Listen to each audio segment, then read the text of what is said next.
अस्सलाम वालेकुम। चंद नई खबरों और तज्जियात के साथ जहांगीर खटक आपकी खिदमत में हाजिर है। नादरीन, आज यहाँ न्यूयॉर्क में पीर की रात और अक्टूबर की 20 तारीख, जबकि पाकिस्तान में मंगल की सुबह और अक्टूबर की 21 तारीख है। नादरीन, सबसे पहले पाकिस्तान, भारत, अमेरिका और दुनिया भर में बसने वाली हिंदू बिरादरी को दिवाली का त्यौहार बहुत बहुत मुबारक हो। आज के मौजूआत की जाने बढ़ने से पहले आपसे दरख्वास्त कि आप हमारे चैनल को सब्सक्राइब कीजिए, लाइक कीजिए, शेयर कीजिए, कमेंट कीजिए और बेल आइकॉन को क्लिक करना ना भूलिएगा। अब चलते हैं आज की पहली खबर की जानिब। और वो बहुत दिलचस्प खबर है। और वो दुनिया में जो एयर पावर है उससे मुताल्लिक एक नई रैंकिंग सामने आई है। ये ranking world directory of modern military aircraft नामी एक इदारे ने जारी की है। और इसमें भारत को दुनिया की तीसरी बड़ी फदाई कुव्वत करार दिया गया है, जबकि चीन चौथे नंबर पर। और पाकिस्तान का नंबर तो शायद 13वां या 14वां आता है। लेकिन जो इंटरेस्टिंग बहस है वो चीन और भारत की फदाई कुव्वत के बारे में है।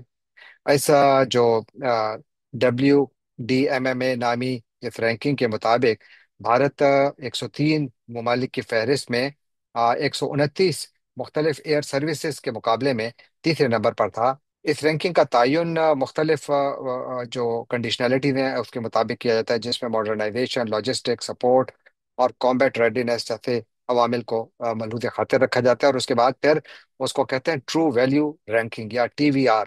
और TVR में जिस एयरफोर्स को ज्यादा नंबर मिलते हैं परसेंटेज के हिसाब से, तो उसको उसी तरह आलमी दर्जा बंदी में अपना मकाम मिलता है। और भारत का नंबर इस पूरी रैंकिंग में तीसरे नंबर पर आया है। 69.4 इसकी रैंकिंग है, TVR है। और जो इसका फ्लीट है, यानी भारत के पास जो फदाई कुवत है, इसमें 1716 जहाज हैं, ये इस इदारे का कहना है। जबकि पहले नंबर पर अमेरिका है और दूसरे नंबर पर रूस है और चौथे नंबर पर चीन है। जबकि बहुत सारे जो भारत में इसके ऊपर बहुत ज्यादा खुशी भी मनाई गई। जाहिर है, भारत अचानक इंटरनेशनल सीन पर एक बहुत बड़ी फदाई कुव्वत की शक्ल में सामने आया। कम से कम इस रैंकिंग के हिसाब से वो आलमी सतह पर एक बहुत बड़ी फदाई कुव्वत बन के उभरा। और भारत में इस पर बड़ा जश्न भी मनाया गया। जबकि भारत ही में कुछ जो मॉडरेट स्ट्रेटेजिक वॉइसेस हैं, उनका कहना था कि थोड़ा एहतियात से काम लें, क्योंकि आप शायद इससे गलत तासुर लेकर ओवर कॉन्फिडेंस में भी जा सकते हैं और मार भी खा सकते हैं। जबकि चीन में इसके ऊपर बहुत ज्यादा सवालात उठाए जा रहे हैं। चीन का एक अखबार है जो सरकारी भी समझा जाता है, ग्लोबल टाइम्स। उसमें आज एक बहुत दिलचस्प मजमून छपा है। उसमें उनका कहना है कि ये जो रैंकिंग बनाई गई है, ये रैंकिंग बुनियादी तौर पर सच्चाई से बहुत दूर है। ये चीन के जो एनालिस्ट हैं, ये उनका ख्याल है, ये उनका दावा है। वो कहते हैं कि हमेशा के लिए जो किसी भी एयरफोर्स की ताकत जो है वो देखी जाती है उसकी रियल कॉम्बैट परफॉर्मेंस से। यानी मैदान जंग में उसकी जो असल परफॉर्मेंस है, उसकी बुनियाद पर उसकी दर्जाबंदी होनी चाहिए, न कि उसके पास कितने जहाज हैं। क्योंकि अगर आप सिर्फ अददी अक्सरियत की बुनियाद पर किसी एयरफोर्स को बहुत ज्यादा ताकतवर समझेंगे, तो इससे दो काम होंगे। एक तो यह है कि उस खत्ते में एक नई जो हथियारों की दौड़ है वो शुरू हो जाएगी। यानी चीन का यह कहना है कि यकीनन चीन की हमेशा अब ये कोशिश होगी कि वो भारत से अददी बरतरी हासिल करे। लेकिन चाइनीज जो एनालिस्ट हैं उनका कहना है कि ये हकीकत से इसलिए दूर है कि हालिया दिनों में जो मई में पाकिस्तान और भारत के दरमियान जो झड़पें हुई थी, और उसमें जिस तरीके से पाकिस्तान ने भारतीय जहाजों को गिराया था, सदर ट्रंप के मुताबिक 7 जहाज, पाकिस्तान ने शुरू में कहा 5 जहाज, फिर कहा गया 6 जहाज। आज तक ये मुअम्मा पुरतोड़ हल नहीं हुआ, लेकिन ये बात कंफर्म है कि भारतीय जहाज कम से कम 5 गिराए गए थे। और इसमें चाइना के जो लॉन्ग रेंज मिसाइल्स हैं, एयर टू एयर PL-15, उनके बारे में कहा जाता है कि उन्होंने इन जहाज़ों को गिराने में बुनियादी किरदार अदा किया और इनमें राफेल तैयारे भी शामिल थे। और इसीलिए चाइनीज जो उनके एनालिस्ट हैं, उनका ये मानना है कि अगर आपके पास ज्यादा अच्छी एयर पावर हो और साथ आपके पास ज्यादा अच्छी तैयारी हो, जंगी तैयारी हो, जिसमें कि आप जंग लड़ने की अहलियत को बढ़ाते हैं, तो फिर आप कोई भी जंग जीत सकते हैं। लिहाजा अददी अक्सरियत यहाँ पर कोई मानी नहीं रखती। ये ग्लोबल टाइम्स में आज छपने वाले मजमून में कहा गया है। इसी मजमून के मुताबिक जो इंडिया की जो एयर पावर है, उसमें टोटल जो उनके पास एयरक्राफ्ट या एयर प्लेटफॉर्म्स हैं, उसमें 31.6% फाइटर जेट्स हैं, 29% हेलीकॉप्टर्स हैं और 21.8% ट्रेनर जहाज हैं। और फिर उनका ये भी कहना है कि इंडिया की जो एलिवेटेड रैंकिंग है, इससे शायद यहाँ पर पाकिस्तान और भारत के दरमियान, और भारत और चीन के दरमियान जो हथियारों की दौड़ है वो मजीद तेज हो जाए। और इसमें यकीनन यहाँ पर मुस्तकबिल की जंगों पर भी इसका बहुत ज़्यादा असर हो सकता है। लेकिन इस अखबार के मुताबिक पाकिस्तान ने साबित किया मई में होने वाली इन झड़पों में कि पाकिस्तान की एयरफोर्स ज़्यादा तैयार थी, और उन्होंने भारत के बहुत ज़्यादा जदीद जो राफेल तैयारे थे उनको भी मार गिराया। गर्चे बहुत सारे हमारे दोस्त आज भी जो भारत में बैठे हैं वो इससे इख्तिलाफ रखते हैं, जो जायज़ है उनका इख्तिलाफ, वो इख्तिलाफ कर सकते हैं। लेकिन जो राफेल की कंपनी है उनके ऑफिशियल्स का भी बयान आ चुका है, रॉयटर्स और दूसरे इदारे भी ये बार बार कह चुके हैं कि बिल्कुल पाकिस्तान ने ये तैयारे गिराए थे। और सदर ट्रंप तो अब तक कम से कम 160 मरतबा तो कह चुके हैं। और प्राइम मिनिस्टर नरेंद्र मोदी या भारतीय वजारत खारजा ने आज तक अमेरिकी सफीर को वजारत खारजा में नहीं बुलाया, और ना ही उनसे प्रोटेस्ट की कि आप क्यों हम पर ये इल्ज़ाम लगा रहे हैं हमारे बारे में। क्योंकि जाहिर है कि भारत की इससे कोई बदनामी ही होती है, यानी उनका कोई नाम तो उस तरीके से नहीं कमाया जा सकता कि जब आपके तैयारे गिर रहे हों। और साथ ही अमेरिका से एक और खबर, और जो मेरा ख्याल है काफी बड़ी खबर है, और वो ये है कि आज अमेरिका के एक फेडरल अपील्स कोर्ट ने सर ट्रंप के हक में फैसला दिया है। और उन्होंने इससे पहले ये फैसला वो कई मरतबा कर चुके हैं कि वो नेशनल गार्ड्स को मुख्तलिफ अमरीकी शहरों में भेज रहे हैं ताकि वहां पर क्राइम्स पर काबू पाया जा सके। जो जो ताज़ा तरीन जो इसकी मिसाल थी वो पोर्टलैंड थी, ओरेगन। वहां वो भेजना चाहते थे नेशनल गार्ड्स, और उसके ऊपर अदालत में लोग चले गए, यानी वो हुकूमतें चली गई, मकामी हुकूमतें। और वहां पर उन्होंने एक यानी स्टे ले लिया, और आज ninth US circuit court of appeal जो है उसने दो के मुकाबले में एक वोट से अक्सरियत में, यानी एक वोट की अक्सरियत से आज ये फैसला दिया। और आज इस फैसले के जरिए अदालत ने सर ट्रंप को इजाजत दे दी है कि वो जहां भी चाहें मुल्क में, जिस शहर में भी चाहें, नेशनल गार्ड्स को भेज सकते हैं। सर ट्रंप अब तक कम से कम 4 शहरों में नेशनल गार्ड्स डिप्लॉय कर चुके हैं, जिनमें Chicago, Los Angeles, Washington DC और मेम्फिस शामिल हैं। जहां पर के सर ट्रंप का कहना है कि यहाँ पर क्राइम रेट बहुत ज्यादा है, और इसकी वजह से नेशनल गार्ड्स का जाना जरूरी है। मेरा ख्याल है कि सर ट्रंप के लिए एक बड़ी अदालती कामयाबी है, और यकीनन उनको जो उनका डोमेस्टिक एजेंडा है उसको इम्प्लीमेंट करने में अब काफी ज्यादा आसानी होगी इसके नतीजे में। एक और खबर ईरान से आई। ईरान ने ऐलान किया है कि वो इंटरनेशनल एटॉमिक एनर्जी एजेंसी के साथ जो इसका मुआहदा है उसको मनसूख कर रहा है, जिसके तहत इंटरनेशनल एटॉमिक एनर्जी एजेंसी जो ईरान की एटमी तनसीबात है उनका मुआयना कर सकती थी, अब ये मुआयना नहीं कर सकेंगे। क्योंकि ईरान का कहना है कि इनके ऊपर अब इंटरनेशनल पाबंदियां दोबारा लग चुकी हैं, लिहाजा IAEA के साथ जो मुआहदा है वो अब बरकरार नहीं रखा जा सकता। मेरा ख्याल है बहुत बड़ा सेटबैक है वेस्ट के लिए, स्पेशली यूरोपियन कंट्रीज के लिए, जिन्होंने के ईरान के साथ जो एटमी मुआहदा था उसको कायम रखने की कोशिश की। अमेरिका उससे निकल गया था, लेकिन बाकी ममालिक इसमें शामिल रहना चाहते थे। अब देखते ही है कि आने वाले दिनों में इसका असर क्या पड़ता है, क्योंकि मुझे लगता है कि इसका असर न सिर्फ ये कि ईरान अमेरिका ताल्लुकात और यूरोप और अमेरिका के ताल्लुकात पर बहुत गहरा होगा, बल्कि शायद इसराइल को भी ये एक नया मौका फराहम करे, जिसके तहत इसराइल एक मरतबा फिर ईरान के खिलाफ कोई फौजी कार्रवाई की तैयारी कर सकता है। इस इम्कान को हम बिल्कुल मुस्तरद नहीं कर सकते। और साथ ही यहाँ वाशिंगटन से एक और बहुत इंटरेस्टिंग खबर है। आज वाशिंगटन पोस्ट में एक बड़ी ही दिलचस्प खबर छपी है। उसके मुताबिक हालिया दिनों में जब सर ट्रंप की यूक्रेन के सदर व्लादिमीर जेलेंस्की से मुलाकात हुई, तो ये काफ़ी ज़्यादा यहाँ पर टेंशन थी इस मुलाकात में। और यहाँ पर जब व्लादिमीर जेलेंस्की ने सर ट्रंप के सामने वो नक्शा रखा जिसमें यूक्रेन की जंग की फ्रंट लाइंस थी, यानी फ्रंट लाइंस का नक्शा सर ट्रंप के सामने रखा, तो वॉशिंगटन पोस्ट के मुताबिक सर ट्रंप ने वो नक्शा साइड पर रखकर ये जेलेंस्की को कहा कि आप ये जंग नहीं जीत सकते, बल्कि आपको रूस के साथ अमन कायम करने के लिए कुछ जमीन छोड़नी पड़ेगी। और सर ट्रंप का इशारा डोनेस्क रीजन पर था, जहां पर इस वक्त रूसी फौजों का कब्जा है। याद रखिए कि यूक्रेन के तकरीबन 20% जोग्राफिया पर इस वक्त रूस का कब्जा है।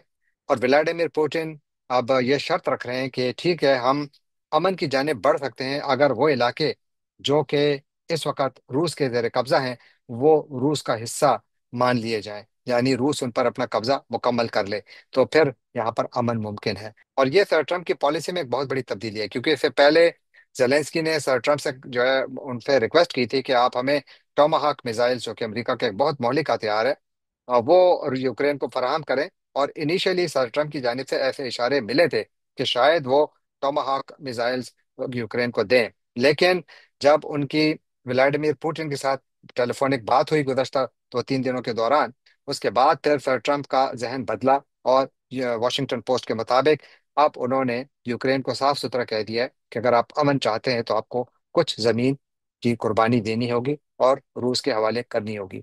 जेलेंस्की जो है वो अब यूरोप पर प्रेशर डाल रहे हैं कि आप फौरन जो है हमारी मदद करें। अब ये यूरोप के ममालिक का भी एक बहुत बड़ा इम्तिहान है, क्योंकि एक तरफ अमेरिका ने एक ऐसी पोजीशन ले ली है जो कि यूरोपियन पोजीशन से काफी दूर है और जेलेंस्की की डिमांड से भी बहुत दूर है और रूस के ज्यादा करीब नजर आती है। लेकिन सर ट्रम्प का कहना है कि जो जंगी हकायक हैं उसको मद्देनजर रखते हुए इस बात का इम्कान अब कम है कि यूक्रेन अपने इलाके आज़ाद करा सकता है या इस जंग को जीत सकता है। लिहाजा वाहिद रास्ता यही है कि यूक्रेन अपनी जमीन रूस के हवाले करे और आगे बढ़े। क्या यूक्रेन इसके लिए तैयार होगा? फिलहाल ये इम्कान कम नजर आता है। तो इसीलिए मैंने कहा कि ये यूरोप का भी बहुत बड़ा इम्तिहान है कि वो किस तरीके से अब आगे इसको टैकल करता है, किस तरीके से इसका इम्पैक्ट अमेरिका और यूरोप के रिलेशंस पर होता है। अब चलते हैं पाकिस्तान की जानिब, जहां पर हर किस्म की खबरें आ रही हैं और एक खबर भी ऐसी नहीं है कि जिसके बारे में आप बहुत ज़्यादा मुतमईन होकर ये कह सकें कि हाँ हालात ठीक हैं। हाँ, एक अच्छी खबर जो नज़र आई गुज़श्ता दिनों वो भी कतर और तुर्की की मदद से जो अफगानिस्तान के साथ पाकिस्तान की सीज फायर हुई है, वो एक अच्छी खबर है। और उसके बाद फिर कुछ फॉलो अप भी हुआ है और स्पिन बोलदाक और दूसरी जो बॉर्डर क्रॉसिंग्स हैं उनको दोबारा मुकम्मल तौर पर खोलने की भी शायद तैयारी की जा रही है। आ, इससे पहले कि मैं उस मौजू पर आऊं जो कि ख्वाजा आसिफ साहब के एक इंटरव्यू से मुताल्लिक है, जिक्र पहले डेरा इस्माइल खान में जो वाक़या हुआ, खबर हर तरफ है लेकिन मेरा ख्याल है इसका ताल्लुक इस मुआहदे से कहीं ना कहीं मिलता है। जैसे कि आपको मालूम है कि डेरा इस्माइल खान के करीब सुई नॉर्दर्न गैस की एक पाइपलाइन बिछाई जा रही थी और वहां पर टीटीपी के दहशतगर्दों ने हमला किया और जिसमें एफसी के कम अज कम 5 जवान शहीद हुए और 13 जख्मी हुए। यह वाकया उन वाकयात का तसलसल है जो कि हमें मुसलसल इस इलाके से देखने को मिल रहे हैं। ये वाकया ऐसे मौका पर हुआ जब पाकिस्तान और अफगानिस्तान के दरमियान सीज फायर पर अमल दरामद शुरू हो गया। और साथ ही मैं कहूँगा कि दोनों जानिब कुछ टेंस काम नजर आ रहा है, यानी कि खामोशी भी है लेकिन खामोशी नहीं भी है। 25 अक्टूबर का इंतजार किया जा रहा है जब पाकिस्तान और अफगानिस्तान के दरमियान, तालिबान की हुकूमत के दरमियान इस्तांबुल में मुज़ाकरात शुरू होंगे और वहां पर इस पूरे मुआहदे का सबसे अहम नुकात पर बातचीत होगी, यानी इस मुआहदे पर मुकम्मल तौर पर अमल दरामद किस तरीके से किया जाएगा, कैसा मैकेनिज्म अडॉप्ट किया जाएगा जिसके तहत इसकी जितनी भी शिकें हैं उन पर मुकम्मल अमल दरामद हो और इस बात को यकीनी बनाया जाए कि अफगानिस्तान की जानिब से पाकिस्तान के अंदर दरअंदाजी खत्म हो या कम हो।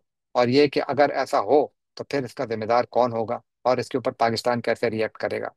लेकिन आज ख्वाजा आसिफ जो कि पाकिस्तान के वजीर दिफा हैं और अपने मुतनाज़ बयानात की वजह से हमेशा शायद सुर्खियों में रहे हैं, एक मरतबा फिर उन्होंने एक इंटरव्यू दिया। मुझे समझ नहीं आती है कि ख्वाजा साहब को इतना पब्लिकली बोलने की क्या ज़रूरत है। एक मुआहदा हो गया, हाँ आप उसके ऊपर अगर बात भी करें तो थोड़ा मोहतात होकर करें। उन्होंने जो बातें की, मेरा नहीं ख्याल कि उनमें से एक भी ऐसी बात है जो कि कोई गैर मामूली है। लेकिन उनमें से एक भी ऐसी बात नहीं है कि जो अगर न कही जाती तो दुनिया बदल जाती। अगर वो खामोश रहते तो ज्यादा बेहतर था, क्योंकि 25 तारीख का इंतजार करना चाहिए था। उसके बाद फिर ये बातें करनी चाहिए थी जिसमें उनका कहना था कि जो पाकिस्तान और अफगानिस्तान के दरमियान जंगबंदी है इसका इन्हिसार काबल हुकूमत यानी तालिबान की जानिब से पाकिस्तान पर हमले करने वाले अस्करियत पसंदों पर, यानी वो किस हद तक काबू पाता है, इस बात पर इसका इन्हिसार होगा। कि अगर वो तालिबान इस पर काबू पा सकते हैं यानी पाकिस्तान पर हमले कम करा सकते हैं तो फिर तो ये सीज फायर चलेगी। ख्वाजा साहब का मतलब तो यही नजर आ रहा है। उन्होंने ये भी कहा कि हम तहरीक तालिबान के साथ मुज़ाकरात नहीं कर रहे बल्कि अफगान तालिबान के साथ हमारे मुज़ाकरात हैं। और उन्होंने ये भी कहा कि मुआहदे के नफाज का तरीक़ाकार पर आइंदा हफ्ते इस्तांबुल में जो इजलास होगा उसी में बात होगी। और मेरा सवाल यह है कि ख्वाजा साहब को क्या ज़रूरत पड़ी है कि इस पर बात करें, क्योंकि मेरा ये ख्याल है कि उससे चाहे उनकी नीयत जितनी भी अच्छी क्यों ना हो, लेकिन चूंकि उनकी जुबान ऐसी है कि जब भी वो बोलते हैं तो वो ऐसे तरीके से बोलते हैं कि उसमें डिप्लोमेसी या सफारतकारी कहीं नजर नहीं आती, बल्कि वो काफी ज्यादा क्रूड लैंग्वेज में बात करते हैं और उसमें एक मौका महल की नजाकत को मलहूज खातिर नहीं रखते। और इसीलिए उन्होंने पर तो फिर ये बात की कि दो इस मुआहदे में वाजे किया गया कि दोनों ममालिक की जानिब से कोई सरहदी दरअंदाजी नहीं होगी जाहिर है जब आपने अफगानिस्तान के साथ मुआहदा किया तो इसी पर तो किया कि दरअंदाजी नहीं होगी। और ये तो कतर की फॉरेन मिनिस्ट्री ने इसका ऐलान भी कर दिया। लिहाजा अगर आपने जो बात करनी है तो आप फ्यूचर के स्टेप्स पर करें कि हमारी ख्वाहिश है कि हम ताल्लुकात को बेहतर बनाएं। उन्होंने कुछ इस किस्म की बातें भी की। रॉयटर्स, खबर रसा इदारे और दूसरे जो अखबारात रसायल जरायद हैं जहां पर उनका बयान छपा है, तो उसमें उन्होंने जो है इस बात का भी जिक्र किया कि जी अगर इसकी इस मुआहदे की खिलाफ वर्जी हुई तो फिर तुर्की और कतर इसमें अपना किरदार अदा करेंगे। ये भी ऑब्वियस है, इसको बोलने की कोई जरूरत थी? मेरा नहीं ख्याल। साथ फिर उन्होंने ये भी कहा कि इस माहे का मकसद बुनियादी तौर पर दहशतगर्दी के नासूर को खात्मा करना है। ये भी बिल्कुल ठीक बात है, लेकिन इस पर आप दस्तखत कर चुके हैं और इसका ऐलान भी हो चुका है। अब इसको इंटरव्यू में इस तरीके से ना दिखाएं कि जहां पर ऐसा महसूस होता है कि शायद आपको इस माहे पर कोई यकीन नहीं है। क्योंकि जब उनसे पूछा गया कि क्या यह माहा कायम रहेगा, तो उन्होंने कहा कि मैं गार्डेड ऑप्टिमिज्म यानी मोहतात तरीके से समझता हूं कि शायद मामला जो हैं वो बेहतरी की जानिब जाएं। लेकिन उन्होंने एक बात जो अच्छी कही मेरा ख्याल है, और अगर वो इसी लाइन को पकड़ते तो ज्यादा अच्छा था, कि उन्होंने कहा कि पाकिस्तान को अफगानिस्तान के मामलात में मजीद मुदाखलत नहीं करनी चाहिए। वो मान रहे हैं कि पाकिस्तान मुदाखलत करता रहा है। बिल्कुल ऐसा ही उन्होंने पहले भी बयान दिया था कि पाकिस्तान तो 30 सालों से अमेरिका और दूसरे ममालिक की ईमा पर सब कुछ करता रहा है अफगानिस्तान में। और फिर जो पाकिस्तान और अफगानिस्तान की सरहदी तनाव के बारे में जो कतर की फॉरेन मिनिस्ट्री की जानिब से जो स्टेटमेंट जारी हुई थी, उसका भी उन्होंने जिक्र किया कि हाँ इस पर एक बहस छिड़ गई है, लेकिन इसका ताल्लुक हमारे मुआहदे से नहीं है। और अफगानिस्तान की हुकूमत ने भी इसके ऊपर कुछ ज्यादा नहीं बोला, जो अच्छी बात है। लेकिन मैं इस पर इसलिए ये बात करना चाहता हूँ कि देखिए इस मुआहदे पर अभी अभी अमल दरामद हुआ है। और यहाँ पर अब आप कोई भी बयान दें, आपकी नीयत कोई भी हो, आपके अल्फाज का चुनाव अगर थोड़ा सा यानी ज्यादा मोहतात ना हो, तो उससे दूसरी जानिब से कोई भी मतलब लिया जा सकता है। एक ऐसे वक्त जब दोनों ममालिक के दरमियान एक दूसरे पर एतमाद की बहुत ज्यादा कमी है, और एतमाद साजी के लिए इस किस्म के इंटरव्यूज नुकसानदेह साबित हो सकते हैं।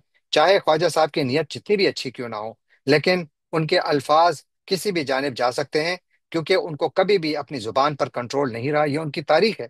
इसलिए मेरा ख्याल है कि पाकिस्तान का फॉरेन ऑफिस है, ये उनका काम था कि वो इसके ऊपर कोई बात करते। अगर आप एज ए डिफेंस मिनिस्टर बात करना चाहते हैं, तो वो फिर जरा थोड़ा मोहतात तरीके से बात करें। तो इसलिए ख्वाजा साहब को थोड़ा एहतियात से काम लेना चाहिए।